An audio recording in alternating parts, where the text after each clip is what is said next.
ಧರ್ಮವ್ಯಾದನು ಮಾನವನ ಶ್ರೇಯಸ್ಸಿಗೆ ಸಾಧನಭೂತವಾದ ಉಪಾಯಗಳನ್ನು ತಿಳಿಸುತ್ತಿದ್ದಾನೆ. ಎಲ್ಲ ಉಪಾಯಗಳಿಂದಲೂ ಲೋಭ ಮತ್ತು ಕೋಪಗಳನ್ನು ನಿಗ್ರಹಿಸಬೇಕು. ಈ ನಿಗ್ರಹವೇ ಜನರನ್ನು ಭವಸಾಗರದಿಂದ ದಾಟಿಸುವ ಪವಿತ್ರವಾದ ಸೇತುರೂಪವಾದ ತಪಸ್ಸು. ಕೋಪಕ್ಕೆ ಸಿಕ್ಕದಂತೆ ಯಾವಾಗಲೂ ತಪಸ್ಸನ್ನು ಕಾಪಾಡಿಕೊಳ್ಳಬೇಕು. ಮಾತ್ಸರ್ಯಕ್ಕೆ ಸಿಲುಕದಂತೆ ಧರ್ಮವನ್ನು ರಕ್ಷಿಸಿಕೊಳ್ಳಬೇಕು. ಮಾನ ಅಪಮಾನಗಳಿಗೆ ಅಂಟಿಕೊಳ್ಳದಂತೆ ವಿಧಿಯನ್ನು ಸಂರಕ್ಷಿಸಿಕೊಳ್ಳಬೇಕು ಮತ್ತು ಆತ್ಮನನ್ನು ಪ್ರಮಾದಕ್ಕೆ ಅವಕಾಶ ಕೊಡದಂತೆ ರಕ್ಷಿಸಿಕೊಳ್ಳಬೇಕು. ಕರುಣೆಯೇ ಶ್ರೇಷ್ಠವಾದ ಧರ್ಮ, ಕ್ಷಮೆಯೇ ಶ್ರೇಷ್ಠವಾದ ಬಲ, ಆತ್ಮಜ್ಞಾನವೇ ಶ್ರೇಷ್ಠವಾದ ಜ್ಞಾನ ಮತ್ತು ಸತ್ಯವೇ ವ್ರತಗಳಲ್ಲಿ ಶ್ರೇಷ್ಠವಾದುದು. ಸತ್ಯವನ್ನು ಆಡುವುದು ಶ್ರೇಯಸ್ಕರ, ಸತ್ಯವಾದ ಜ್ಞಾನವೇ ಹಿತಕರ. ಯಾವುದು ಭೂತಗಳಿಗೆ ಅತ್ಯಂತ ಹಿತಕರವೋ ಅದೇ ಶ್ರೇಷ್ಠವಾದ ಸತ್ಯ. ಈ ಅಂಶಗಳನ್ನು ಒಂದೊಂದಾಗಿ ವಿವರಣೆಯಾಗಿ ತಿಳಿಯಲು ಪ್ರಯತ್ನ ಪಡೋಣ.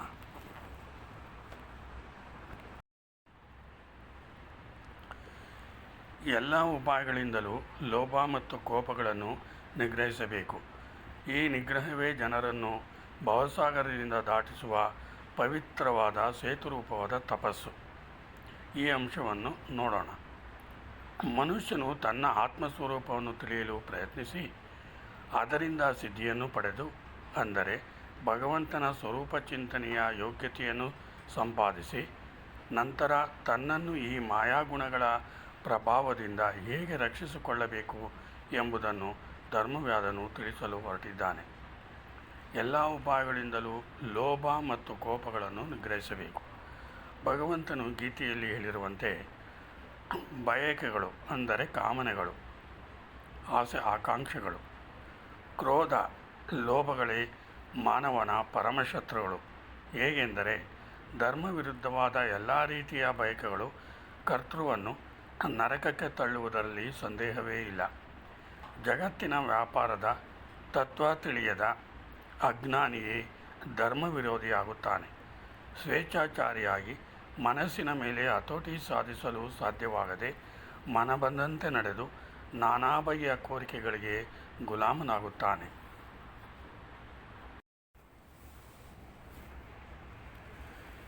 ಹೀಗೆ ಕೋರಿಕೆಗಳ ಗುಲಾಮನಿಗೆ ಮಾಡಬೇಕಾದ ಮಾಡಬಾರದ ಕೆಲಸಗಳ ವೈಷಮ್ಯವೇ ಇರುವುದಿಲ್ಲ. ಅಂಧಕಾರದ ತಮಸ್ಸಿನಲ್ಲಿ ಮುಳುಗಿ ಲೋಕಕಂಟಕನಾಗಿ ಬದುಕುತ್ತಾನೆ, ದೈವವಂಚಿತನಾಗುತ್ತಾನೆ. ಇಂತಹ ಅಧಾರ್ಮಿಕ ಮಾರ್ಗದಲ್ಲಿ ನಡೆಯುವವನೇ ಕ್ರೋಧವಶನಾಗುತ್ತಾನೆ. ಕಾರಣ, ಸ್ವಾರ್ಥ ಸಾಧನೆಯ ಮಾರ್ಗದಲ್ಲಿ ಅಡಚಣೆಗಳು ಬಂದರೆ ಕೋಪಾವೇಶದಿಂದ ಮಾಡಬಾರದ ಅನೇಕ ಕಾರ್ಯಗಳನ್ನು ಮಾಡಲು ಅಂಜುವುದಿಲ್ಲ. ಹೀಗೆ ಕೋರಿಕೆಗಳಿಗೆ ವಶನಾದವನು ಕ್ರೋಧಕ್ಕೂ ವಶನಾಗುತ್ತಾನೆ. ಇವೆರಡೂ ಮಾನವನನ್ನು ಅಧೋಗತಿಗೆ ಕೊಂಡೊಯ್ಯುವ ಶಕ್ತಿಶಾಲಿ ಶತ್ರುಗಳು. ಭಗವಂತ ಏಕೆ ಹೀಗೆ ಹೇಳಿದ್ದಾನೆ ಎಂದರೆ, ಧರ್ಮೋ ರಕ್ಷತಿ ರಕ್ಷಿತಃ. ಜಗತ್ತಿನ ರಕ್ಷಣೆ ಭಾರ ಹೊತ್ತಿರುವುದು ಧರ್ಮ. ಇದು ಭಗವಂತನು ಜಗತ್ತಿನ ನಿರ್ವಹಣೆಗೆ ಮಾಡಿರುವ ಶಾಸನ. ಯಾರು ಭಗವತ್ಶಾಸನಕ್ಕೆ ಅನುಗುಣವಾಗಿ ನಡೆಯುವರೋ ಅವರಿಗೆ ದೇವತೆಗಳ ಸಹಕಾರವಿರುತ್ತದೆ. ಶಾಸನ ವಿರುದ್ಧವಾಗಿ ಹೋಗುವವರಿಗೆ ನರಕದ ಶಿಕ್ಷೆ ತಪ್ಪಿದ್ದೇ ಅಲ್ಲ. ಅಲ್ಲಿ ಲಂಚ ಕೊಟ್ಟು ಸರಿಪಡಿಸುವ ಬಾಬತ್ತೇ ಇಲ್ಲ. ಧಾರ್ಮಿಕನಿಗೆ ರಕ್ಷಣೆ ಎಷ್ಟು ಸ್ಪಷ್ಟವೋ ಅಷ್ಟೇ ಅಧಾರ್ಮಿಕನಿಗೆ ಶಿಕ್ಷೆಯೂ ಅಷ್ಟೇ ಸ್ಪಷ್ಟ. ಅದಕ್ಕಾಗಿ ಮನುಷ್ಯನು ಎಚ್ಚರಿಕೆ ವಹಿಸಿ ಬದುಕಬೇಕು.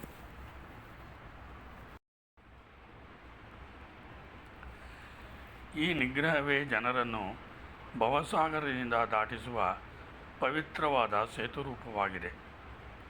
ಈ ರೀತಿ ಲೋಭ, ಅಂದರೆ ಕಾಮನೆಗಳು, ಮತ್ತು ಕ್ರೋಧ, ಇದರ ನಿಗ್ರಹ ಎಂದರೆ ಮನಸ್ಸಿಗೆ ಸರಿಯಾದ ತರಬೇತಿ ಕೊಟ್ಟು ಧರ್ಮಾವಲಂಬಿಯಾಗಿ ನಡೆಯುವಂತೆ ಎಚ್ಚರಿಕೆ ವಹಿಸಿ ಜೀವನದಲ್ಲಿ ಮುಂದುವರಿದರೆ ಅದೇ ಮನುಷ್ಯನನ್ನು ಲೋಕದ ಮಾಯಾಗುಣಗಳ ಪ್ರಭಾವದಿಂದ ಪಾರು ಮಾಡಿ ಜೀವನನ್ನು ಉನ್ನತ ಮಾರ್ಗಕ್ಕೆ ಕೊಂಡೊಯ್ಯುವ ಸೇತುವೆ ಎಂದಿದ್ದಾನೆ. ಧರ್ಮವ್ಯಾದನು ಮೂಲತಃ ಮನುಷ್ಯನು ಲೋಕಮರ್ಯಾದೆಗೆ ಒಳಪಟ್ಟು ಧರ್ಮ ರಹಸ್ಯ ತಿಳಿದು ಬಾಳಬೇಕಾದುದೇ ಮಾನವ ಜನ್ಮ ಸಾಫಲ್ಯಕ್ಕೆ ಏಕೈಕ ಮಾರ್ಗ. ಈ ರಹಸ್ಯ ಪ್ರತಿ ವ್ಯಕ್ತಿ ತಿಳಿದರೆ ಯಾರಿಗೆ ಯಾರೂ ಅನ್ಯಾಯ ಮಾಡಲು ಸಾಧ್ಯವಿಲ್ಲ. ಅದೇ ರಾಮರಾಜ್ಯ. ಅನ್ಯಾಯ, ಅಧರ್ಮ, ಅವಿದ್ಯೆ ಇವುಗಳಿಂದ ತುಂಬಿ ತುಳುಕುವುದೇ ಕಲಿಯುಗ.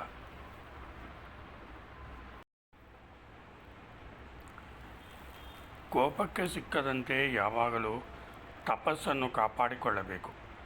ಮಾತ್ಸರ್ಯಕ್ಕೆ ಸಿಲುಕದಂತೆ ಧರ್ಮವನ್ನು ರಕ್ಷಿಸಿಕೊಳ್ಳಬೇಕು. ಮಾನ ಅಪಮಾನಗಳಿಗೆ ಅಂಟಿಕೊಳ್ಳದಂತೆ ವಿದ್ಯೆಯನ್ನು ಸಂರಕ್ಷಿಸಿಕೊಳ್ಳಬೇಕು ಮತ್ತು ಆತ್ಮನನ್ನು ಪ್ರಮಾದಕ್ಕೆ ಅವಕಾಶ ಕೊಡದಂತೆ ರಕ್ಷಿಸಿಕೊಳ್ಳಬೇಕು. ಇದನ್ನು ವಿಚಾರ ಮಾಡೋಣ.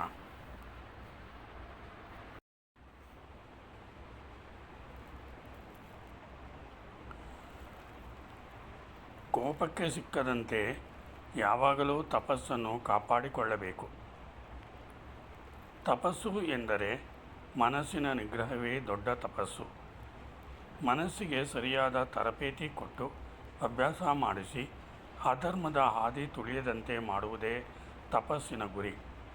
ಯಾವಾಗ ಮನಸ್ಸಿಗೆ ಸರಿಯಾದ ತರಬೇತಿ ಇಲ್ಲದಿರುವುದೋ ಆಗ ಮನಸ್ಸು ತನ್ನ ಸ್ವಭಾವಕ್ಕೆ ಅನುಗುಣವಾಗಿ ಚಾಂಚಲ್ಯದ ಮೋಹಕ್ಕೆ ಸಿಲುಕಿ ಜೀವನನ್ನು ಕಾಮಕ್ರೋಧಗಳ ಬಲೆಗೆ ಸಿಕ್ಕಿಸಿ ಅಧೋಗತಿಗೆ ದಾರಿ ಮಾಡಿಕೊಡುತ್ತದೆ.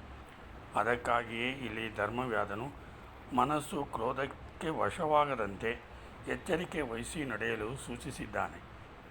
ಕ್ರೋಧ ಉತ್ಪನ್ನವಾಗಲು ಕಾರಣ ಸ್ವಾರ್ಥ ಸಾಧನೆಗೆ ಧಕ್ಕೆ ಬಂದರೆ ಕ್ರೋಧ ತಾನಾಗಿ ಉದ್ಭವಿಸುತ್ತದೆ. ಇದಕ್ಕೆಲ್ಲ ಮೂಲ ಅಧರ್ಮವೇ. ಧರ್ಮದ ಶ್ರೇಷ್ಠತೆಯನ್ನು ಇಲ್ಲಿ ಒತ್ತಿ ಹೇಳಿದ್ದಾನೆ.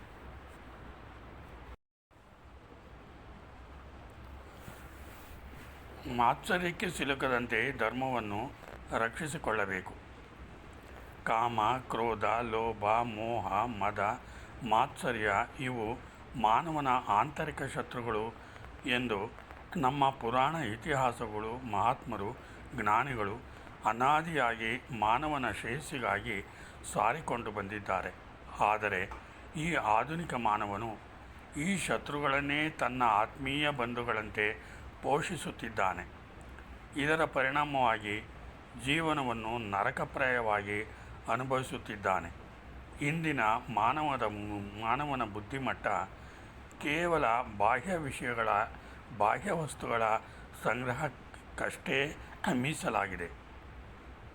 ಕಾರಣ ಅಂತರಂಗ ಶೋಧನೆಯ ವಿದ್ಯೆಯೇ ಕಣ್ಮರೆಯಾಗಿದೆ. ಅಜ್ಞಾನವೇ ಜ್ಞಾನವಾಗಿದೆ. ಶುದ್ಧಾಂತಃಕರಣದ ಮಹತ್ವ ತಿಳಿಯದ ಪರಿಸ್ಥಿತಿ ಇದೆ. ಧರ್ಮದ ರಕ್ಷಣೆಗೆ ಶುದ್ಧಾಂತಃಕರಣವೇ ಆಧಾರ. ಅದಕ್ಕಾಗಿಯೇ ಇಲ್ಲಿ ಧರ್ಮವ್ಯಾಧನು ಮಾತ್ಸರ್ಯ ರಹಿತ ಮನಸ್ಸಿನ ಶುದ್ಧತೆಯ ಬಗ್ಗೆ ಹೇಳಿದ್ದಾನೆ. ಶಾಶ್ವತ ಸುಖ ಜೀವನಕ್ಕೆ ಧರ್ಮವೇ ಆಧಾರ. ಅಧರ್ಮ ತಾತ್ಕಾಲಿಕ ಮತ್ತು ನಾಶಕಾರಕ ಹಾಗೂ ನರಕಪ್ರಾಯಕ ಎಂಬುದರಲ್ಲಿ ಸಂಶಯವಿಲ್ಲ.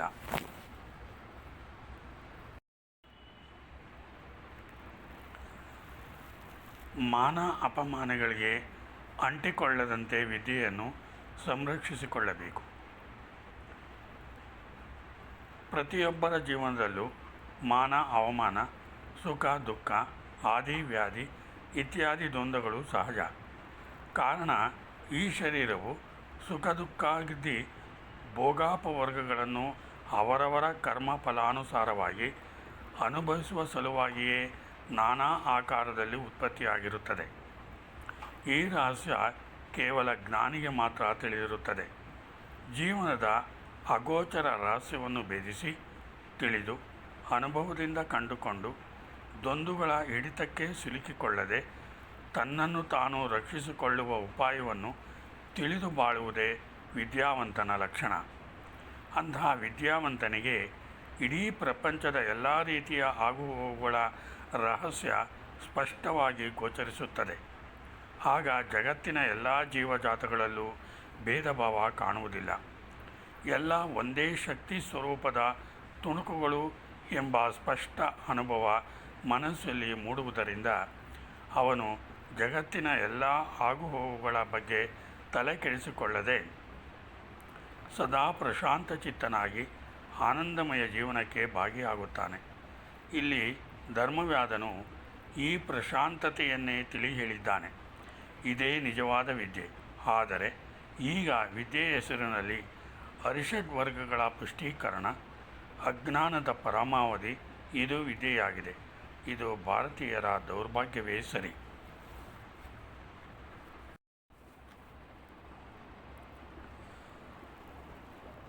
ಆತ್ಮನನ್ನು ಪ್ರಮಾದಕ್ಕೆ ಅವಕಾಶ ಕೊಡದಂತೆ ರಕ್ಷಿಸಿಕೊಳ್ಳಬೇಕು.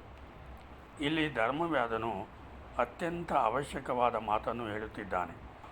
ಮನುಷ್ಯನು ಲೋಕದೃಷ್ಟಿಯಿಂದ ಇಲ್ಲಿ ತನಗೆ ಕಾಣುವ ಹೊರಗಿನ ಪ್ರಪಂಚದ ಸತ್ಯ ಅಸತ್ಯತೆಯನ್ನು ತಿಳಿಯಲು ಸಾಮರ್ಥ್ಯವಿಲ್ಲದೆ, ಹೊರಗೆ ಕಾಣುವುದೆಲ್ಲ ಸತ್ಯ ಎಂಬ ವ್ಯಾಮೋಹದಿಂದ ತನ್ನ ಬುದ್ಧಿಗೆ ಎಟಕುವ ರೀತಿಯಲ್ಲಿ ಮನಬಂದಂತೆ ಜಯಿಸುವ ಪ್ರವೃತ್ತಿಯನ್ನು ಬೆಳೆಸಿಕೊಂಡು ಅಹಂಕಾರ, ದರ್ಪ, ಮದ ಇವುಗಳಿಗೆ ವಶನಾಗಿ ಪಾಪ, ಪುಣ್ಯ, ಧರ್ಮ, ಅಧರ್ಮ ಈ ಶಬ್ದಗಳನ್ನು ಕೇಳುವ ಗೋಜಿಗೆ ಹೋಗದೆ, ಯಾವ ಕಟ್ಟುಪಾಡಿಗೂ ಸಿಗದೆ, ತನ್ನ ಇಷ್ಟ ಬಂದಂತೆ ಸ್ವೇಚ್ಛೆಯಿಂದ ವರ್ತಿಸುತ್ತಾ ಕೇವಲ ಭೋಗಕ್ಕಾಗಿಯೇ ಜೀವನ ಎಂಬ ಗಾಢವಾದ ನಂಬಿಕೆಯಿಂದ ಜೀವಿಸುವ ಮಾನವನಿಗೆ ಧರ್ಮವ್ಯಾಧನು ಎಚ್ಚರಿಕೆ ಕೊಡುತ್ತಿದ್ದಾನೆ. ಆತ್ಮದ್ರೋಹ ಮಾಡಿಕೊಂಡು ಬದುಕಬೇಡ ಎಂದು. ಶರೀರ, ಆತ್ಮ ಇವೆರಡರ ಭೇದ ತಿಳಿಯಬೇಕು. ಆತ್ಮ ಸ್ಥಿರ, ಶಾಶ್ವತ. ಶರೀರ ಜಡ, ಅಶಾಶ್ವತ, ನಾಶವಾಗುವ ಸ್ವಭಾವವುಳ್ಳದ್ದು. ಆತ್ಮಕ್ಕೂ ಶರೀರಕ್ಕೂ ಇರುವ ಸಂಬಂಧ ಎಷ್ಟೆಂದರೆ, ತನ್ನ ಪ್ರಾರಬ್ಧ ಕಳೆಯುವವರೆಗೆ ಮಾತ್ರ. ಪ್ರಾರಬ್ಧ ಮುಗಿದ ತಕ್ಷಣ ಆತ್ಮ ಶರೀರವನ್ನು ತ್ಯಜಿಸಿ ಮುಂದಿನ ಪ್ರಯಾಣಕ್ಕೆ ಸಿದ್ಧವಾಗುತ್ತದೆ.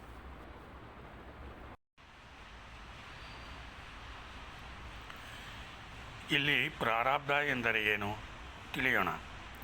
ಜೀವನು ಅಂದರೆ ಆತ್ಮ ತಾನು ಅನೇಕ ಜನ್ಮಗಳಲ್ಲಿ ಸಂಪಾದಿಸಿ ಇಟ್ಟುಕೊಂಡಿರುವ ಪಾಪಪುಣ್ಯದ ಫಲವನ್ನು ಅನುಭವಿಸುವುದಕ್ಕಾಗಿ ದೈವದ ಆದೇಶದಂತೆ ಫಲಕ್ಕೆ ತಕ್ಕಂತೆ ಸ್ಥಾವರ ಜಂಗಮ ರೂಪವಾದ ಶರೀರವನ್ನು ಪಡೆಯುತ್ತಾನೆ. ಸ್ಥಾವರ ಎಂದರೆ ಚಲಿಸಲು ಸಾಧ್ಯವಿಲ್ಲದ ಗಿಡ, ಮರ, ಬೆಟ್ಟ, ಗುಡ್ಡ ಇತ್ಯಾದಿ. ಜಂಗಮ ಎಂದರೆ ಒಂದು ಕಡೆಯಿಂದ ಮತ್ತೊಂದು ಕಡೆಗೆ ಚಲಿಸುವ ಸಾಮರ್ಥ್ಯ ಇರುವ ಮನುಷ್ಯ, ಪ್ರಾಣಿ, ಪಕ್ಷಿಗಳು.